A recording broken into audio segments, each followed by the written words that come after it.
Fala aí, rapaziada do nosso canal do Palmeiras, trazendo mais um vídeo aqui no nosso canal. E nesse vídeo aí para falar sobre o Verdão, Palmeiras que vai se reapresentar aí nesta quinta-feira, já se programando aí, né, para as próximas partidas. Final de semana tem o clássico contra o São Paulo e aí tem a decisão na quarta-feira contra o Botafogo. Qual será o time que o Abel Ferreira vai mandar a campo no domingo?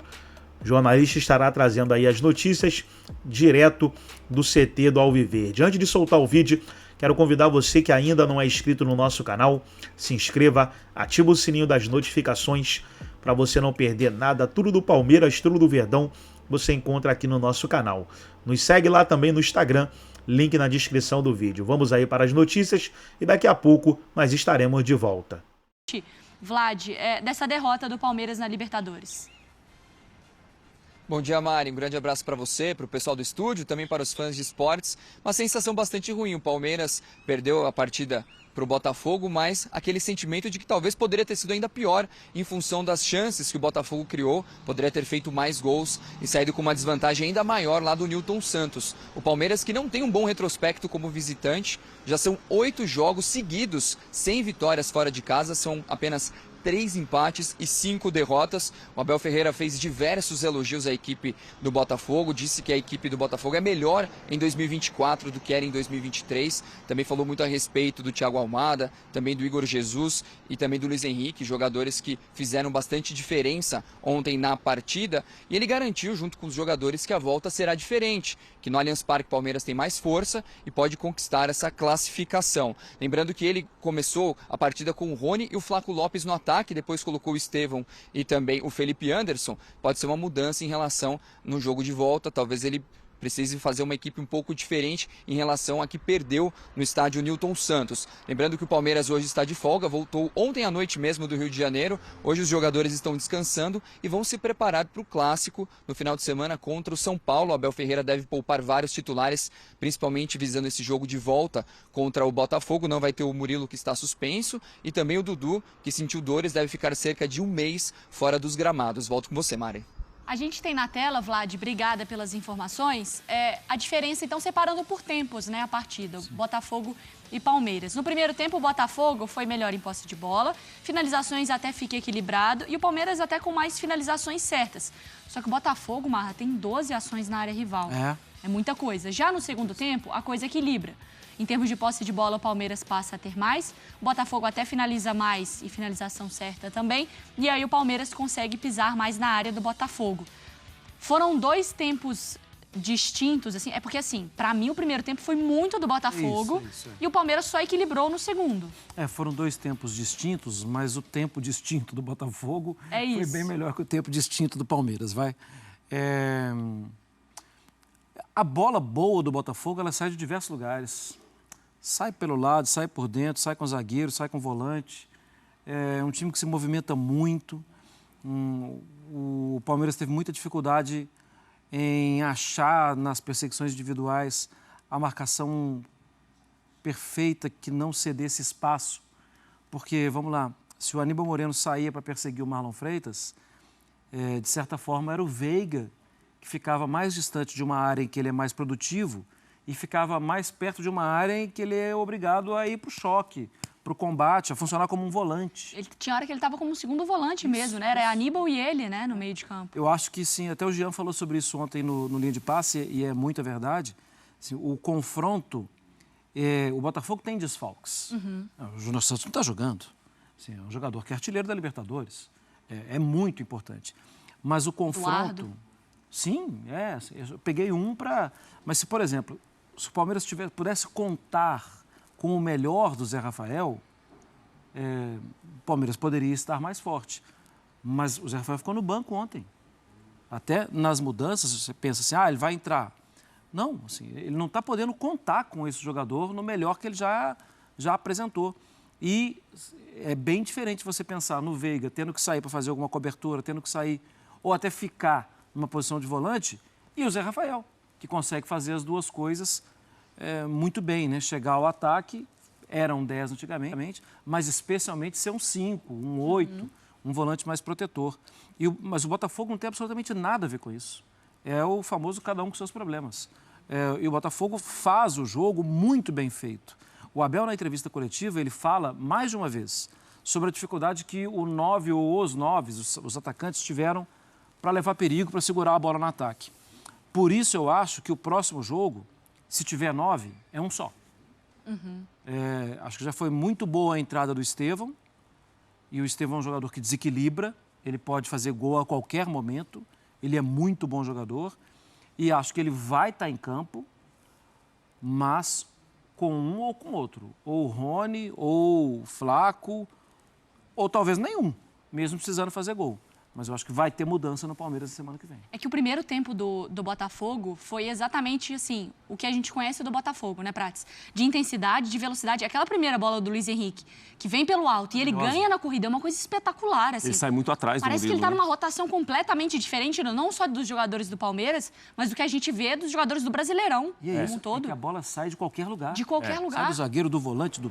Bastos, John, né? Não, e fisicamente, assim, é o grande time do país, o Botafogo, né? A preparação física, o biotipo também dos jogadores, obviamente. O Arthur Jorge, com muito conhecimento, capacidade, ele detectou isso rapidamente, que ele tinha um time que fisicamente poderia oferecer muita coisa para ele quando tem a bola e muita coisa quando perde a bola, né? O Botafogo é um time difícil de enfrentar. E pegou uma equipe que tem o grande trabalho do continente, que é o Palmeiras, e a gente viu que fisicamente o Botafogo se sobressai. Chega antes, em dividida, consegue interceptar passe. Tudo isso é um trabalho que passa pelo treinador, pela comissão técnica e pelo grupo de jogadores também, né? Eu quero começar, Mari, de trás para frente. Posso? Claro, à vontade. Eu quero elogiar a arbitragem do Esteban Ostojic. Ué. Eu acho que é melhor. Maravilha. Olha, Eu acho. que a gente está falando Vai com aqui calma. do jogo, de quem entrou, quem deixou de entrar, quem... A gente não viu ontem dirigente pedindo ir para a coletiva para falar de arbitragem quando o time ganha ou perde. Mas os jogadores teve não colaboraram para escândalo. isso? Então, mas Porque eu acho às que os vezes é jogadores assim, colaboraram. dá um peteleco, cai no Sim, chão, rola, sim. grita na orelha do Outro árbitro. tipo de arbitragem. É. Outro tipo de arbitragem. Também, né? Mas aqui o árbitro não veio. outro tipo assim, no primeiro choque, na primeira gritaria, joga. Na segunda gritaria, joga. Ninguém vai ficar gritando mais. Quem vai ficar gritando, o árbitro vai virar as costas, o jogo vai seguir. Então, assim, Esteban Ostojic ontem apitou muito bem. Em cima das jogadas, não tinha tudo muito rápido para decidir. Cometeu nenhum erro praticamente, não interferiu nada no resultado e ninguém falou de arbitragem. É uma maravilha isso. Ninguém foi lá para a coletiva ontem, vice de futebol, fala 15 minutos. A arbitragem está condicionada a isso. Aí o outro chama o árbitro não sei do quê. Outro diz que o árbitro sonegou o pênalti. Então apitou muito bem o Esteban Ostojic. Sobre o jogo, estou com vocês. Botafogo melhor que o Palmeiras, mereceu a vitória. Né? Eu acho que o Rafael até falou, talvez o Botafogo tivesse tido uma atuação para ter feito um gol a mais. Eu acho que 2-1 deu uma medida boa. O Botafogo foi melhor no primeiro tempo, 1-1 era cruel com o Botafogo, era muito generoso com o Palmeiras, quando o Palmeiras empata. Mas acho que talvez um terceiro gol ficaria uma vantagem grande, apesar do Botafogo merecer a vitória. O Palmeiras, mesmo quando teve mais a bola no segundo tempo, com as alterações do Abel, quase não incomodou. E também não foi incomodado, o Botafogo tinha vantagem e segurou muito bem a vantagem que tinha. E para você, Rafa, qual que é a sua avaliação aí falando friamente quer dizer, friamente não, né, mas juntando desempenho com placar, com resultado. Porque, assim, pra mim, eu acho que se o Botafogo tivesse saído com 3-1, eu não acho exagerado também, não. Acho que até no segundo tempo, não sei se é uma melhora do Palmeiras, que também é pelas mexidas, mas eu acho que até a saída de Savarino, a entrada de Tiquinho, de outros jogadores, muda um pouco o ritmo. E ele terminou o jogo com Gregory, Tietê e mais um outro volante que veio do banco também. Ele terminou com 3 jogadores de marcação, né? Ele tirou um ataque. Exatamente. O Alan. Então, ele terminou com 3 jogadores de marcação, mas ali, faltando 10, 15 minutos, 2-1 para o Botafogo, já era interessante. Para você, Rafa, me conta. Então, é mais uma questão, né, Prates e amigos, de recompor um pouco também do ponto de vista respiratório, né, oxigênio para o time, né, e era a fase do jogo em que o Palmeiras tinha tomado as rédeas, né, não a ponto de criar tantas oportunidades assim, mas pressionou um pouco mais o Botafogo, jogou o meio-campo do Botafogo contra a própria meta, e até essa linha de corte no segundo tempo sugere que o Abel Ferreira para o segundo jogo repense essa ideia, ou de 3 zagueiros, ou de apenas 2 atacantes. Pode ser que o Botafogo jogue, que o Palmeiras jogue, de repente, desde o início, já com o Estevão, com o próprio Felipe Anderson, com o Lázaro. Opções não faltam, e aí eu não vou me surpreender se o Abel começar o jogo da volta com o ataque que terminou o jogo de ontem. Lázaro, Felipe Anderson e o Estevão. Em cima do que o Prates falou, de fato, o Esteban Stoic, ele deixou o jogo correr, né? Ele é esse hábito que não é de marcar qualquer faltinha, mas por não marcar qualquer faltinha, ele foi conivente com uma agressão do Otamendi no Brasil e Argentina e ficou punido pelo Conmebol durante um tempo, né? Tem que tomar cuidado para tirar dos dois extremos. O que é falta, tem que ser marcado por árbitro sul-americano, brasileiro, europeu, não importa. Mas sim, ontem ficou aquela percepção de que todo mundo entrou em campo sabendo que o cenário não permitia muita manha. E acho que nisso eu concordo com o Prates. E sobre o jogo, destaquei já no início, acho que o Palmeiras jogou o segundo tempo apenas a segunda metade, ou um pouquinho antes da segunda metade, e o Botafogo, pelo todo, merecia ter uma vantagem superior do que um gol de diferença. Acho que 3-1 seria um placar que entregaria mais o jogo do que esse 2-1 entregou ontem no estádio Newton Santos. Agora, é impressionante como o jogo estratégico é legal de ser debatido, né? Em algum momento, quando o Esteban entra, é sistemático o Arthur Jorge perceber que o Palmeiras iria focalizar as construções pelo lado direito. E aí ele mexe duplamente. Ele tira o Cuiabano e coloca o Marçal, e ele mete o Matheus Martins para fechar o lado esquerdo no lugar do Almada, que não está bem fisicamente. A reação do Arthur Jorge foi: se meu adversário está botando gente para poder me agredir, eu vou botar gente para marcar quem vai me agredir. E esse jogo de estratégia também faz muita diferença no final das contas. Não, e não é qualquer jogador, né? A gente sabe o potencial. O Estevão, na primeira bola que ele pega ali, você já sabe o tamanho do perigo que o jogador pode trazer. Mas me chamou muita atenção, é que o primeiro tempo do Botafogo foi muito legal de assistir. Muito. Pela intensidade, mas também pela movimentação dos jogadores, Isso, né, Marlon? é. Era Savarino com Almada, Não, aí o Jesus... Isso já é um problema, né? Já. Eu quero dar uma sugestão para um dos dois pintar o cabelo, alguma coisa assim. É. Porque os dois O são... número já não dá pra ver. Já não dá para ver. Os dois são mais ou menos da mesma altura e estavam jogando meio que um sendo apoio para o outro em um determinado momento. E aí o Savarino saía de um lado e ia para o outro e eu falava, peraí... Esse Almada está se movimentando como demais. poucos, Tem né? 3 dele dentro do Dá campo, pra né? confundir. Olha, ele pega na bola, né? Se trocarem o GPS eu ali... acho que a diferença é que o Almada estava com Eu uma confesso que eu fui munhequeira no mapa branca de calor do no braço futsal, direito. gente. Porque senão você acha que tem 3 do Almada dentro do campo ou 3 do Savarino. Mas a quantidade de movimentação e de troca de posicionamento é perturbador, né? Porque quem está fazendo a marcação, e se tem, talvez nem tão perto do gol, né? Mas na função de meio campo tem mais marcações individuais destacadas, o marcador fica louco. Porque você percebe o tempo inteiro os caras trocando posicionamento e abrindo espaço para quem vem de trás. A gente está falando de um time que está com desfalques, que é muito bom e que cada vez mais assimila as ideias do seu treinador em muito pouco tempo de trabalho. Porque a gente acostumou que com o tempo de trabalho, assim, 2 semanas já está bom, mas não está bom. E com as mudanças que faz o Botafogo e o nível de competitividade que tem o Botafogo, o trabalho é excelente. E essa diferença é pequena, eu sei disso. A gente viu Palmeiras e Flamengo. E eu tenho certeza que essa vai ser uma conversa durante a semana. Claro. Dos dois lados, nos programas de esporte, nas já foi ontem. Mas a forma que o Botafogo vai jogar, eu acho que é diferente da forma que o Flamengo jogou. E mesmo assim o Flamengo perdeu por 1-0. 1-0 daria pênaltis. Mas eu acho que o Botafogo vai ter proposta diferente, especialmente porque o Palmeiras vai ter que atacar mais.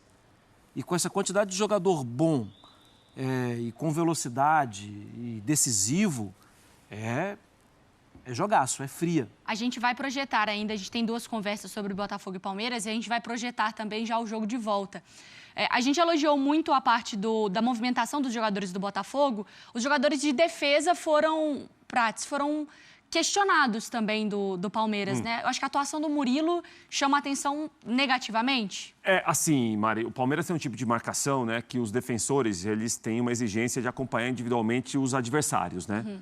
E como o Botafogo tem muita movimentação do meio para frente, tem muita força física dos jogadores terem resistência, conseguirem chegar na bola. O Luiz Henrique é um jogador que não cai quase. O Luiz Henrique, ele, numa primeira jogada ontem, ele girou em cima do Murilo.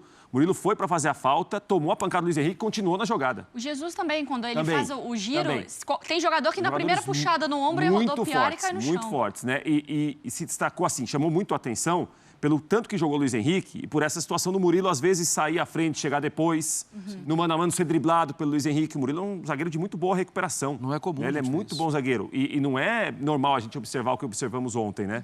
Do Luiz Henrique partir para cima e driblar, sair atrás e chegar na frente. Então, isso chamou muito a atenção. chamou muito a atenção. Eu nem acho que foi assim uma atuação ruim do Murilo. Eu acho que é mais mérito do Luiz Henrique. Tá. Tem muita capacidade técnica, física, um atacante muito alto, que carrega bem a bola, que não cai com qualquer pancada. E aí realmente chamou a atenção. E no segundo gol, o Vitor Reis, que tem jogado muito bem, foi mal. O Marlon Freitas lança, o gol é muito bem trabalhado. O lançamento do Marlon Freitas é bom. Mas faltou a pressão na hora do passe, né? Faltou. O Marlon Freitas teve espaço. E o Vitor Reis acho que confiou muito que o Igor Jesus não chegaria. Ele chegou e fez o gol do Botafogo. E é uma finalização improvável também, né? Já de lado ali, enfim. Mas para mim foi um belo gol pela dificuldade ali da situação, né? Vou dar um spoilerzinho aqui. 2 gols ontem à noite. Sabe aquele gol que você fala assim... Tenho orgulho de ver um gol desse. Queria que fosse um jogador do meu time. Sim, sei bem como é que é. Sei, claro que sei. O gol do Igor Jesus e o gol do Thiago Maia. Eu pensei, puxa, isso daqui a pouco, né? Quando a gente for mostrar o Inter de Juventude. Eu falei, isso aí tinha que ser um gol de um cara do meu time. Marinho também. Sim, mas eu tô falando pelo embate gol de, ali, pela coisa, sabe, né? Assim, de buscar o gol mesmo, né? Você torna de gaúcho, Marinho. Ô, Rafa, a gente volta a conversar mais, tá? Sobre Botafogo e Palmeiras e também sobre Flamengo. À disposição, Mário, só chamar. Então tá aí, pessoal, foi o vídeo onde os comentaristas falaram aí sobre o Palmeiras. Palmeiras que se reapresenta nesta quinta-feira e já foca aí nessas 2 próximas partidas muito importantes. São Paulo no domingo e o Botafogo na quarta-feira.